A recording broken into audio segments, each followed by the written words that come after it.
ও সাহাবীরা, কে কে তাবুকের যুদ্ধে যাইতে চাও? উঠাও। অনেক সাহাবীরা হাত উঠাইছে, যুদ্ধের ময়দানে যাবে। আল্লাহর নবী বলে, কার কার মাল আছে, অর্থ আছে, নিয়ে আসো। একজন মহিলা তার শিশু বাচ্চা নিয়ে নবীজির কাছে হাজির। ইয়া রাসূলুল্লাহ, ইয়া হাবিবাল্লাহ, আমি সন্তান নিয়ে আসছি তাবুকের যুদ্ধের জন্য। আল্লাহর নবী মুস্কি হাসি দিয়ে বলে, ও মহিলা, আমি সন্তান দিয়ে কি করব? এই সন্তান তো অস্ত্র ধরতে পারবে না, যুদ্ধ করতে পারবে না, ঢালও ধরতে পারবে না, আমি এই সন্তান দিয়ে কি করব? মহিলারা দিয়ে বলেন, ইয়া রাসূলুল্লাহ, ইয়া হাবিবাল্লাহ, আমার স্বামী ছিল কোন এক যুদ্ধে শহীদ হয়ে গেছে। ওগো নবী, আমার এক ভাই ছিল, সেও শহীদ হয়ে গেছে। আমার কাছে অর্থ নাই, আমার কাছে কিছুই নাই গো নবী। এই শিশু বাচ্চারা যে আপনি ঘোষণা করেছেন তাবুকের যুদ্ধের জন্য, কে কি পারে দেওয়ার জন্য, আমার কাছে অর্থ নাই, স্বামীও নাই, ভাইও নাই, কেউ নাই। আমার এই শিশু বাচ্চাটা রয়েছে, এই শিশু বাচ্চাটাকে আমি প্রস্তুতি নিয়ে আসছি, আমি এমন ভাবে তৈরি করে নিয়ে আসছি নবী গো, যখন যুদ্ধের ময়দানে আপনি যুদ্ধ করবেন, আপনার শরীরে যখন কাফের মুশরিক আঘাত করবে, আমার এই সন্তান আপনার সামনে দাঁড়িয়ে যাবে। আমার সন্তানের শরীরে আঘাত লাগবে, তীরের আঘাত লাগবে, শরীরে ক্ষত বিক্ষত হয়ে যাবে নবী গো, আপনার শরীরে আঘাত লাগবে না। আমার সন্তানের পা চলে যাবে, আমার সন্তানের হাতও চলে যাবে গো নবী, আমার সন্তানের কলিজাও শেষ হয়ে যাবে, শাহাদাত বরণ করবে গো নবী। ওগো নবী, এরপরেও আপনার শরীরে একটা আঘাত লাগবে, আমার সন্তান যাবে না। দুনিয়ার মধ্যে এমনও মানুষ আছে, তার চোখ নাই, তার সন্তানদেরকে দেখতে পারে না, চোখ নাই, তার বিবিরও দেখতে পারে না, চোখ নাই, দুনিয়ার জমিনটা দেখতে পারে না, আকাশে কি আছে দেখতে পারে না, কোনো কিছু দেখতে পারে না।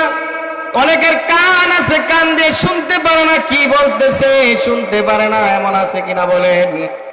অনেকের জবান আছে, জিহ্বা আছে, কিন্তু লড়াই কথা বলতে পারে না। কিন্তু আল্লাহ তাআলা আমাদেরকে সব দিয়েছেন, এই জন্য আল্লাহ শুকরিয়া আদায় করব কিনা, কে কে শুকরিয়া আদায় করবেন? হাত উঠায় বলেন আল্লাহু আকবার, বলেন আল্লাহ তোমার শুকরিয়া আদায় করবে। আল্লাহ অঙ্গ প্রত্যঙ্গ দিয়েছেন আমাদেরকে, তো আল্লাহর শুকরিয়া আদায় করতে হবে, আল্লাহর প্রতি ঈমান আনতে হবে, আল্লাহর প্রতি ঈমান মজবুত করতে হবে, ঈমান আনতে হবে, আমল করতে হবে। কুল্লুন আমানা বিল্লাহি ওয়া মালাইকাতি, ফেরেশতাগণের প্রতি ঈমান আনতে হবে, ওয়া কুতুবিহি, কিতাব সমূহের প্রতি ঈমান আনতে হবে, ওয়া রাসূলিহি, রাসূলদের প্রতি ঈমান আনতে হবে। মুহাম্মাদুর রাসূলুল্লাহ সাল্লাল্লাহু আলাইহি সাল্লাম, উনি কেমন নবী ছিলেন? আমার আল্লাহ রাব্বুল আলামিন কোরআনে কারীমের মধ্যে বলেন, ওয়ামা আরসালনাকা ইল্লা কাফাতাল লিন্নাস। আল্লাহ রাব্বুল আলামিন বলেন, আমার বন্ধুকে আমি মানব জাতির জন্য, সমগ্র মানব জাতির জন্য প্রেরণ করেছি, কোন একটা জাতির জন্য নয়। অন্য আয়াতের মধ্যে আল্লাহ রাব্বুল আলামিন বলেন, কুল ইয়া আইয়ুহান নাসু ইন্নী রাসূলুল্লাহি ইলাইকুম জামিআ। আল্লাহ বলেন, ও বন্ধু তুমি বলে দাও, হে লোক সকল, তোমাদের নিকট, সকলের নিকট আমি রাসূল হিসাবে প্রেরিত হয়েছি। কি হিসাবে প্রেরিত হয়েছেন? রাসূল হিসাবে প্রেরিত হয়েছেন। নবী ছিলেন দয়ার নবী, মায়ার নবী, উম্মতের কান্ডারি। আল্লাহ নবী সাল্লাল্লাহু আলাইহি সাল্লাম যখন কালিমার দাওয়াত দেওয়ার জন্য তায়েফের ময়দানে যায়, খুব খেয়াল করে শুনবেন, মনোযোগ দিয়ে শুনবেন।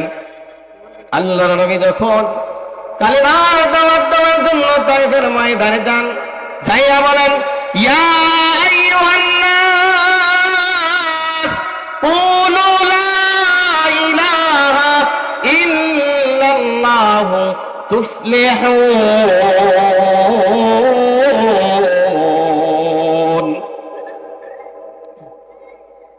আল্লাহ নবী সাল্লাল্লাহু আলাইহি সাল্লাম তায়েফের বাসীদের ডাক দিয়ে বলা হয়, লোকেরা, এই সকল লোকেরা, কালিমা গ্রহণ করো, কালিমা মানো।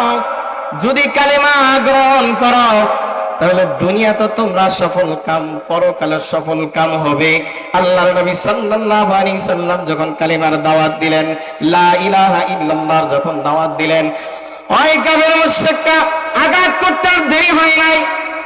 পাথর দিয়ে আল্লাহর নবী সাল্লাল্লাহু আলাইহি সাল্লামের শরীরে আঘাত করেছে। ধারালো পাথর, ছোট ছোট পাথর, কিভাবে আঘাত করেছে আল্লাহ নবী সাল্লাল্লাহু আলাইহি সাল্লাম কে আঘাত করেছে তাইফের লোকেরা কিভাবে আঘাত করেছে একটু মনোযোগ দিয়ে শোনেন। তাইফের লোকেরা, আমাদের বাচ্চারা দেখবেন গুলাইল ছিলেন কিনা, গুলাইল দিয়ে যখন আঘাত করে পাখির নিশানা যদি ঠিক থাকে তাহলে ওই গুলাইলে যে পাথর থাকে ওই পাথরটা পাখির শরীরে যায় বসে পড়বে, পাখি আর উড়াল দিতে পারবে না, ঠিক কিনা বলেন? আল্লাহ নবী সাল্লাল্লাহু আলাইহি সাল্লাম বলেন, আমি যখন তাইফের ময়দানে কালিমার দাওয়াত দিতে গেলাম, লোকেরা ছোট ছোট বালকেরা গুলাইল নিয়ে ধারালো পাথর দিয়ে আমাকে যখন আঘাত করে, সাহাবীরা বলেন কিতাবের মধ্যে আসছে নবীজির কাপড় ছিদ্র হয়ে, চামড়া ছিদ্র হয়ে ভিতরে যায় বৈশা পড়ছে, নবীজির শরীরে যায় বৈশা পড়ছে। কিতাবের মধ্যে আসছে যখন পাথরগুলো ছোটায় রক্ত ঝরে, আল্লাহ নবী সাল্লাল্লাহু আলাইহি সাল্লাম যখন কালিমার দাওয়াত দেয়, একদিন মা আয়েশা রাদিয়াল্লাহু তাআলা আনহা বিশ্ব নবীর পিঠ মোবারক মালিশ করতেছিলেন। মা আয়েশা বলেন, ইয়া রাসূলুল্লাহ, ইয়া হাবিবাল্লাহ, তবে নবী আপনার শরীরে বসন্তের দাগ দেখা যায়। আল্লাহর নবীর জবান বন্ধ হয়ে গেছে। আল্লাহর নবী তো জানে 9 বছর পরে মা আয়েশার সংসারে যখন মা আয়েশা পিঠ মালিশ করে বলে, নবী গো আপনার শরীরে তো পিঠে তো বসন্তের দাগ, মা আয়েশা তো জানে না। আল্লাহর নবীর জবান বন্ধ হয়ে যায়, নবীজির জবান বন্ধ হয়ে যায়, চোখ দিয়ে পানি পড়ে। মা আয়েশা বলে, ইয়া রাসূলুল্লাহ, ইয়া হাবিবাল্লাহ, আপনি কান্না করতেছেন কেন গো নবী? ও নবী জবাব দেন না কেন?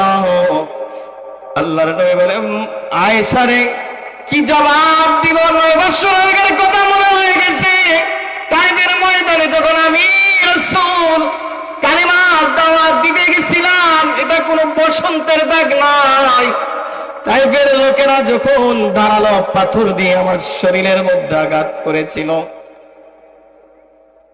ওই কথা মনে হয়ে গেছে আমার, এই জন্য জবান বন্ধ হয়ে গেছে, চোখ দিয়ে পানি পড়তেছে। আল্লাহর নবী শরীর ক্ষতবিক্ষত করে ফেলেছিল। ওই নবী কেমন নবী ছিলেন? আমাদের নবী। এই জন্য আল্লাহ কোরআনের মধ্যে বলেন, ওয়ামা আরসালনাকা ইল্লা কাফাতাল লিন্নাস। অন্য আয়াতের মধ্যে বলেন, কুল ইয়া আইয়ুহান নাসু ইন্নী রাসূলুল্লাহি ইলাইকুম জামিআ। সমগ্র মানবের জন্য রাসূলকে প্রেরিত করেছেন, বলেন আল্লাহু আকবার। আল্লাহ নবী সাল্লাল্লাহু আলাইহি সাল্লামকে আঘাত করে 3 বার বেহুশ হয়ে যায়। 3য় বার বেহুশ হয়ে যাওয়ার পর নবীজি পাথরের কাছে যাইয়া আশ্রয় নিলেন। জিবরাইল আলাইহিস সালাম বলেন, ইয়া রাসূলুল্লাহ, ইয়া হাবিবাল্লাহ, শুধু আপনি বলেন 2টা পা দিয়ে তাইফের ময়দানটা শেষ করে দেব। আল্লাহর নবী বলেন, ও জিবরাইল, এদেরকে মেরো না, এরা বুঝে না, এদের সন্তান দুনিয়াতে আসবে, এদের প্রজন্ম যারা আসবে এরা কালিমা গ্রহণ করবে। আর যদি ওদেরকে শেষ করে দাও তাহলে আমি কার কাছে কালিমার দাওয়াত দিব? কার কাছে কালিমার দাওয়াত দিব? নবী রক্ত ঝরে এরপর বদদুয়া করে নাই, নবী কাফেরের জন্য বদদুয়া করে নাই। এই জন্য আল্লাহ তাআলা বলেন, আমি আমার বন্ধুকে সমগ্র মানব জাতির জন্য প্রেরণ করেছি, সমগ্র মানব জাতির জন্য প্রেরণ করেছি।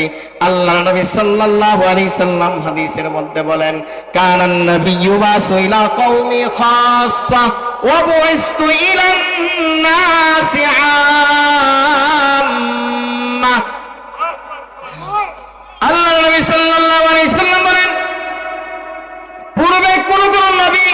বিশেষ সম্প্রদায়ের নিকট প্রেরিত হয়েছে, আর আমি কোন বিশেষ সম্প্রদায়ের নিকট প্রেরিত হই নাই, সমগ্র মানব জাতির জন্য প্রেরিত হয়েছি। অন্য হাদিসের মধ্যে আল্লাহর নবী সাল্লাল্লাহু আলাইহি সাল্লাম বলেন, ফুদ্দিলতু আলাল আম্বিয়া বিসিত। আল্লাহর নবী সাল্লাল্লাহু আলাইহি সাল্লাম বলেন, অন্যান্য নবীদের উপর আমাকে আল্লাহ তাআলা 6টা শ্রেষ্ঠত্ব দিয়েছেন। তার মধ্যে একটা শ্রেষ্ঠত্ব হলো আমাকে সমগ্র ময়দানে আল্লাহর নবী সাল্লাল্লাহু আলাইহি সাল্লাম ঘোষণা করলেন, ও সাহাবীরা, কে কে তাবুকের যুদ্ধে যাইতে চাও হাত উঠাও। অনেক সাহাবীরা হাত উঠাইছে, যুদ্ধের ময়দানে যাবে। আল্লাহর নবী বলে, কার কার মাল আছে, অর্থ আছে, নিয়ে আসো। একজন মহিলা তার শিশু বাচ্চা নিয়ে নবীজির কাছে হাজির। ইয়া রাসূলুল্লাহ, ইয়া হাবিবাল্লাহ, আমি সন্তান নিয়ে আসছি তাবুকের যুদ্ধের জন্য। আল্লাহর নবী মুস্কি হাসি দিয়ে বলে, ও মহিলা, আমি সন্তান দিয়ে কি করব? এই সন্তান তো অস্ত্র ধরতে পারবে না, যুদ্ধ করতে পারবে না, ঢালও ধরতে পারবে না, আমি এই সন্তান দিয়ে কি করব? মহিলারা বলেন, ইয়া রাসূলুল্লাহ, ইয়া হাবিবাল্লাহ, আমার স্বামী ছিল কোন এক যুদ্ধে শহীদ হয়ে গেছে। ওগো নবী, আমার এক ভাই ছিল, সেও শহীদ হয়ে গেছে। আমার কাছে অর্থ নাই, আমার কাছে কিছুই নাই গো নবী। এই শিশু বাচ্চা রয়েছে, আপনি ঘোষণা করেছেন তাবুকের যুদ্ধের জন্য, কে কি পারে দেওয়ার জন্য। আমার কাছে অর্থ নাই, স্বামীও নাই, ভাইও নাই, কেউ নাই। আমার এই শিশু বাচ্চাটা রয়েছে, এই শিশু বাচ্চাটাকে আমি প্রস্তুতি নিয়ে আসছি, আমি এমন ভাবে তৈরি করে নিয়ে আসছি নবী গো, যখন যুদ্ধের ময়দানে আপনি যুদ্ধ করবেন, আপনার শরীরে যখন কাফের মুশরিক আঘাত করবে, আমার এই সন্তান আপনার সামনে দাঁড়িয়ে যাবে। আমার সন্তানের শরীরে আঘাত লাগবে, তীরের আঘাত লাগবে, শরীরে ক্ষত বিক্ষত হয়ে যাবে নবী গো, আপনার শরীরে আঘাত লাগবে না। আমার সন্তানের পা চলে যাবে, আমার সন্তানের হাতও চলে যাবে গো নবী, আমার সন্তানের কলিজাও শেষ হয়ে যাবে, শাহাদাত বরণ করবে গো নবী। ওগো নবী, এরপরেও আপনার শরীরে একটা আঘাত লাগবে, আমার সন্তান যাবে না। এই ছিল রাসূলের যুগের সাহাবীদের, মহিলা সাহাবীদের কেমন ভালোবাসা ছিল। শিশু সন্তান রাসূলের ভালোবাসায় দিয়ে দিলেন, বলেন সুবহানাল্লাহ। কেমন ছিলেন আল্লাহর নবীর উম্মত আমরা, আমাদেরকে বড় দামি করে বানাইছেন, অনেক দামি করে বানাইছেন আল্লাহ রাব্বুল আলামিন। কোরআনে কারীমের মধ্যে বলেন, কুনতুম খায়রা উম্মাতিন উখরিজাত লিন-নাস, এই উম্মতটারে আমি বড় দামি করে বানাইছি। নবীও শ্রেষ্ঠ, উম্মত শ্রেষ্ঠ। শ্রেষ্ঠ হওয়ার কারণ হচ্ছে উম্মতের দ্বারা মানুষের কল্যাণ হবে, দ্বীনের পথে মানুষ আসবে। রাসূল কালেমার দাওয়াত দিয়েছেন, রাসূল কালেমার দাওয়াত দিয়েছেন।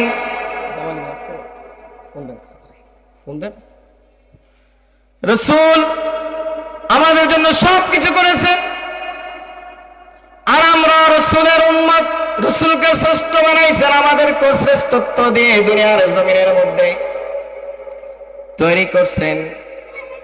এজন্য বন্ধু, রাসূলের আদর্শ আমাদের মানতে হবে, আল্লাহর কোরআনও মানতে হবে। মানবেন কিনা বলেন? কে কে মানবেন হাত উঠায় বলেন।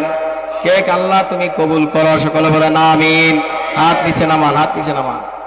আল্লাহ রাব্বুল আলামিন আমাদেরকে শ্রেষ্ঠত্ব বানায় দুনিয়াতে প্রেরণ করছে, আমার দ্বারা যাতে আরেকজনের উপকার হয়।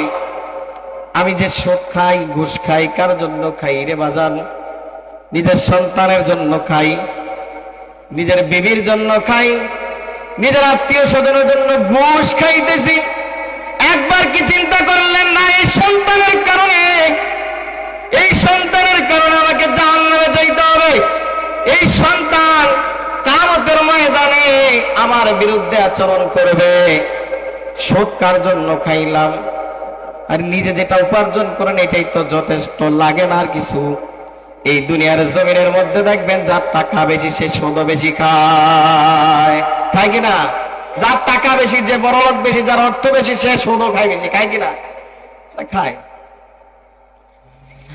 হযরত বেলাল রাদিয়াল্লাহু তাআলা আনহু রাসূলের প্রতি কেমন ভালোবাসা ছিল। নবী দুনিয়ার জমিন থেকে বিদায় নিয়েছেন, বেলাল রাদিয়াল্লাহু তাআলা আনহু গাঁটটি হাতে নিয়ে আবু বকরের কাছে যায়, বলে হে আবু বকর ভাই, আমি মদিনায় আর থাকবো না। বলে বেলাল রে, কেন থাকবি না? আবু বকর ভাই, আমি যদি আযান দেন নবীজির ইমামতি করবে না, আমি যে রাস্তা দিয়ে চলি নবীজি আমার পিছনে পিছনে চলে না। কারণ হচ্ছে আমি রাসূলের সামনে চলতাম, দেখতাম রাস্তায় কোনো কাটা আছে কিনা, এটা খুঁজে খুঁজে আমি পরিষ্কার করে দিতাম। রাসূল রাস্তা রাসূলের জন্য পরিষ্কার করে দিতাম। এখন রাস্তা দিয়ে হাঁটি, নবীজিও রাস্তা হাঁটে না, আযান দেয় নবীজিও ইমামতি করে না, আমি আর মদিনায় থাকবো না। এই বলে বেলাল চলে গেলেন মদিনার বাইরে। 6 মাস চলে গেল। 6 মাস যাওয়ার পর আল্লাহর নবী স্বপ্নে দেখান, হে বেলাল, আমার রওজা শরীফে সবাই এসে সালাম দেয়, জিয়ারত করে, বেলাল তোরে তো আমি দেখি না।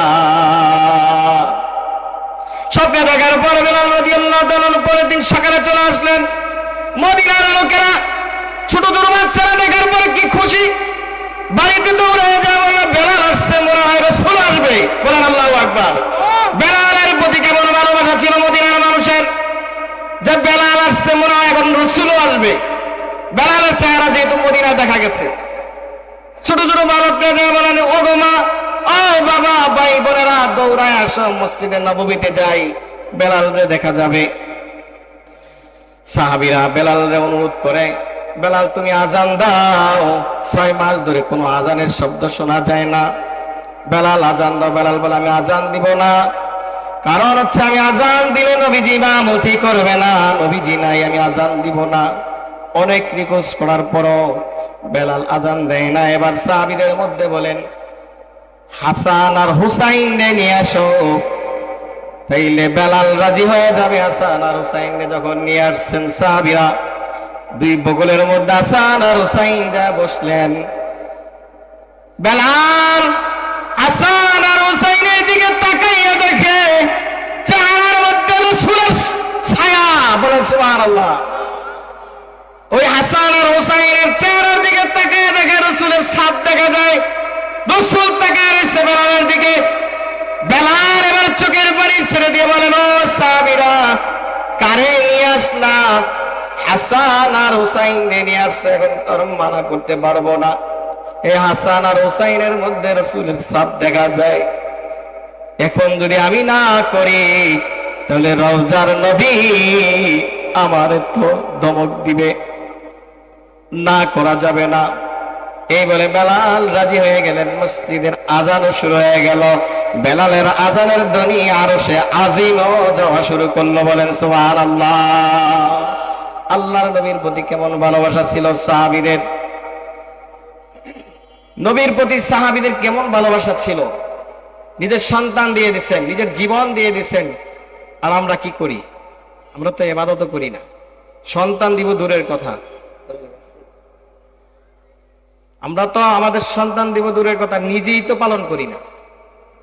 এই জন্য আল্লাহ রাসূলের আদর্শ আমরা গ্রহণ করতে হবে।